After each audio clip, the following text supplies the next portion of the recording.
Good morning बच्चों। आज का हमारा जो टॉपिक है वो है लिमिटिंग रिएजेंट। ये chapter number 1 basic concepts of chemistry का लास्ट पार्ट है। इसमें बेसिकली हम लोग जब लिमिटिंग रिएजेंट को हम लोग पढ़ते हैं तो लिमिटिंग रिएजेंट के अंदर हम लोगों को स्टोक्योमेट्रिक केमिकल इक्वेशंस को एक अप्रोच से हमें कैलकुलेट करना होता है कि लिमिटिंग रिएजेंट, कोई भी लिमिटिंग रिएजेंट कैसे आएगा। सबसे पहले हम लोग लिमिटिंग रिएजेंट के बारे में पढ़ते हैं कि what is a limiting reagent. जैसे हमारे पास नाइट्रोजन है, एक इक्वेशन ले लेते हैं हम नाइट्रोजन और हाइड्रोजन की। नाइट्रोजन और हाइड्रोजन से हमारे पास बनता है 2NH3। ये हेबर प्रोसेस है, अमोनिया की फॉर्मेशन। तो जब हम इसमें पढ़ते हैं कि नाइट्रोजन और हाइड्रोजन से अमोनिया की फॉर्मेशन बनती है, अब हमारे पास इसमें दो रिएक्टेंट है, एक है नाइट्रोजन और दूसरा है हाइड्रोजन। अगर एक रिएक्टेंट हमारे पास ज्यादा अमाउंट में प्रेजेंट हो और एक रिएक्टेंट हो वो कम अमाउंट में प्रेजेंट हो, तो जो कम अमाउंट वाला रिएक्टेंट होगा वो जल्दी से एग्जॉस्ट हो जाएगा रिएक्शन के अंदर, यानी कि जल्दी खत्म हो जाएगा रिएक्शन के अंदर। और जो रिएक्टेंट जल्दी खत्म हो जाता है उसी को ही हम लोग लिमिटिंग रिएजेंट कहते हैं। ठीक है। तो बेसिकली जैसे मैं आपको एक एग्जांपल के तौर पे बताऊं, फिर मैं इसको एक्चुअल में बताऊंगा तुम्हें कि केमिस्ट्री में हम इसको स्टोक्योमेट्रिक कैलकुलेशंस इसकी कैसे करते हैं। तो जैसे एक एग्जांपल के तौर पे बताऊं तो एक एग्जांपल में लेता हूं कि मुझे केक बनाना है, लेट इट बी।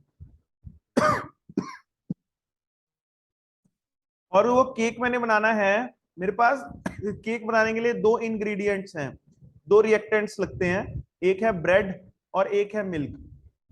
अब मैं कहता हूं कि मेरे लिए मुझे जो चाहिए ब्रेड, ब्रेड के तो लगते हैं 2 पैकेट एक केक बनाने के अंदर। ब्रेड के लगते हैं 2 पैकेट और 1 लीटर लगता है दूध, 1 लीटर मिल्क लगता है। ये इसका स्टैंडर्ड है। ठीक है, ये रेफरेंस है, ये स्टैंडर्ड है कि 2 पैकेट ब्रेड के और 1 लीटर दूध से एक केक बन जाएगा। अगर बाय चांस मैं मार्केट गया और मार्केट से मैंने 5 पैकेट ब्रेड के लेके आया, मैं 5 पैकेट ब्रेड के लेके आया और 2 लीटर दूध लेके आया, तो आप मुझे बताओगे कि कितने केक मैं बना सकता हूं। 5 पैकेट ब्रेड के लेके आया और 2 लीटर दूध लेके आया। अब आप कैसे कैलकुलेशन करोगे कि 1 लीटर मिल्क से एक केक बनता है, 1 लीटर के लिए 2 ब्रेड के पैकेट चाहिए, तो 2 लीटर से कितने केक बनेंगे, 2 केक बनेंगे।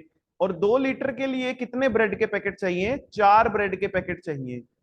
ठीक है, 4 ब्रेड के पैकेट की रिक्वायरमेंट है, 4 ब्रेड के पैकेट की रिक्वायरमेंट है। तो अगर मैं अब दूसरी वे में इसको लिखूं और कहूं कि एक्चुअल में इस रिएक्शन में जो मैं लेकर आया बाजार से 5 पैकेट ब्रेड के और 2 लीटर दूध लेके आया, तो मेरे पास कौन सी चीज ऐसी थी जो जल्दी से एग्जॉस्ट होगी, जल्दी खत्म होगी, वो थी दूध। तो दूध हो गया हमारे पास, यानी कि मिल्क हो गया हमारे पास इस रिएक्शन का लिमिटिंग रिएजेंट। और इस रिएक्शन के अंदर जो 5 पैकेट ब्रेड के मैं लेके आया उसमें से सिर्फ 4 पैकेट ब्रेड के यूज हुए, बिकॉज 2 केक बन गए, 2 केक के बाद तीसरा केक नहीं बन पाया। और 1 पैकेट ब्रेड का एज सच हमारे पास स्टॉक में रह गया। तो 1 पैकेट जो ब्रेड का बचा, तो ब्रेड जो है बेसिकली वो हमारे पास हो गया एक्सेस रिएजेंट।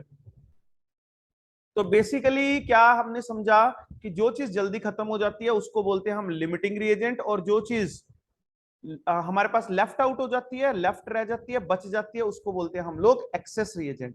तो हम लोगों ने यही चीज समझनी है अब इसके अंदर, और इसी चीज को हमने पर्टिकुलरली हम लोगों ने करना है। तो अब हम इसको स्टोक्योमेट्रिक केमिकल इक्वेशंस के ऊपर अप्लाई करते हैं और फिर हम समझते हैं कि कैसे हम इसको अप्लाई करेंगे और कैसे हम इसको पर्टिकुलरली रिएक्शन के हिसाब से, हम स्टोक्योमेट्री के हिसाब से इसको कैसे देखेंगे। तो आप लोग देखो अब ये इसको हम लोगों ने कैसे करना है। जैसे अब मैं बताता हूं तुम्हें नेक्स्ट। अब हम लोग इसको हम कैलकुलेट करके देखते हैं। जैसे नाइट्रोजन और हाइड्रोजन के साथ 2 अमोनिया की फॉर्मेशन हुई।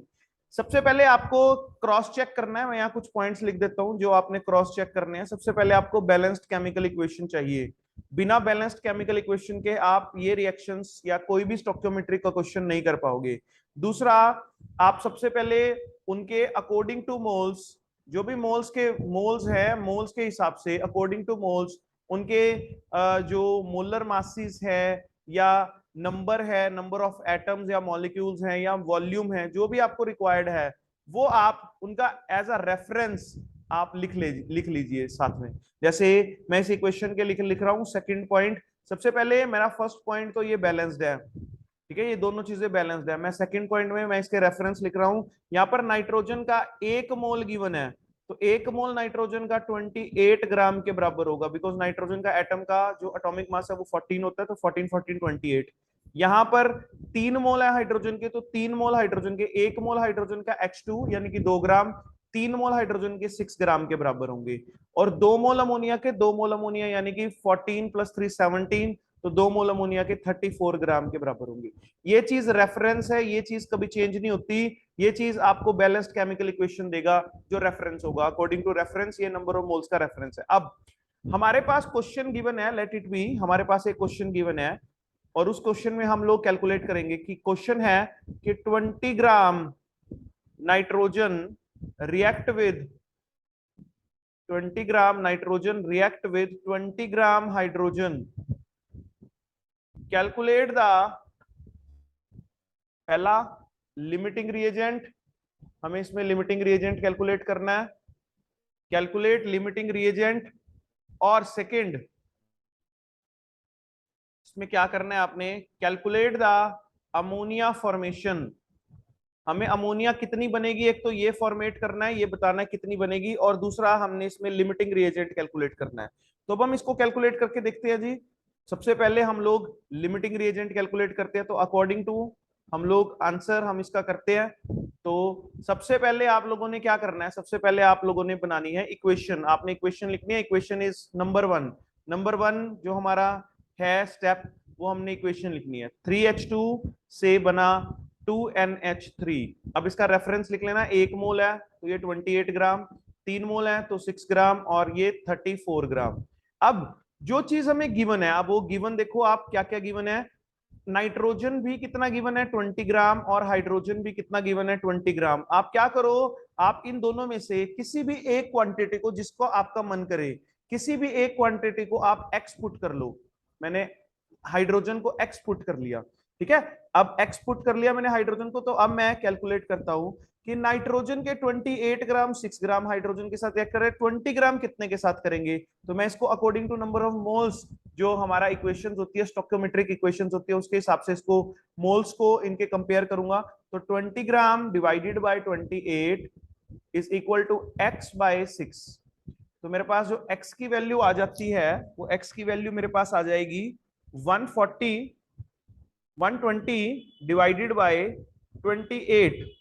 120 डिवाइडेड बाय 28 इज, अगर मैं इसको कैलकुलेट करूं तो ये मेरे पास आ जाएगा 4.28 ग्राम, 4.28 ग्राम। अब यहां से आप लोग एक चीज चेक करो कि 28 ग्राम नाइट्रोजन के लिए हमें 6 ग्राम हाइड्रोजन की जरूरत थी, तो 20 ग्राम हाइड्रोजन के लिए हमें सिर्फ 4.28 ग्राम हाइड्रोजन की जरूरत है। तो यहां मैं लिख देता हूं, for 20 gram nitrogen we need, हमें कितने चाहिए 4.28 ग्राम हाइड्रोजन, बट अवेलेबल कितना है हमारे पास हाइड्रोजन। अगर मैं देखूं तो अवेलेबल कितना है हाइड्रोजन, अवेलेबल हाइड्रोजन कितना है 20 ग्राम अवेलेबल है, बिकॉज हमने क्वेश्चन में हमने पढ़ा, जिसको हमने एक्स पुट किया था। एक्स इसी वजह से पुट किया था क्योंकि हमें जस्ट 20 ग्राम के कितने के साथ रिएक्ट करता था ये बताना था। तो अब हमें अवेलेबल कितना है हमारे पास 20 ग्राम, और हमें चाहिए कितना 4.28 ग्राम। तो हमारे पास जो हाइड्रोजन है, हाइड्रोजन यहां पर क्या है, एक एक्सेस रिएजेंट है। Hydrogen is access reagent, hydrogen यहां पर एक्सेस रिएजेंट है, ठीक है। और लिमिटिंग कौन सा हुआ, लिमिटिंग हुआ नाइट्रोजन। यहां पर लिमिटिंग जो है वो नाइट्रोजन है, क्योंकि नाइट्रोजन जल्दी खत्म हो जाएगा इस रिएक्शन के अंदर, नाइट्रोजन जल्दी खत्म हो जाएगा और हाइड्रोजन यहां पर बचा हुआ रहेगा, क्योंकि 20 ग्राम नाइट्रोजन के लिए सिर्फ 4.28 ग्राम हाइड्रोजन ही जरूरत है। तो हमने, हमारे पास तो अवेलेबल कितना है, हमारे पास तो अवेलेबल 20 ग्राम है, तो नाइट्रोजन जो हो गया वो लिमिटिंग रिएजेंट हो गया। इस तरह से हमने कैलकुलेट करना है कि जो चीज जल्दी खत्म हो जाती है वो हमारे पास लिमिटिंग होता है, जो चीज रहती है रिएक्शन के अंदर वो हमारे पास एक्सेस रिएजेंट होता है। अब हमने इसका सेकंड पार्ट निकालना है, हमने फर्स्ट पार्ट कैलकुलेट कर लिया, अब सेकंड पार्ट अमोनिया की फॉर्मेशन।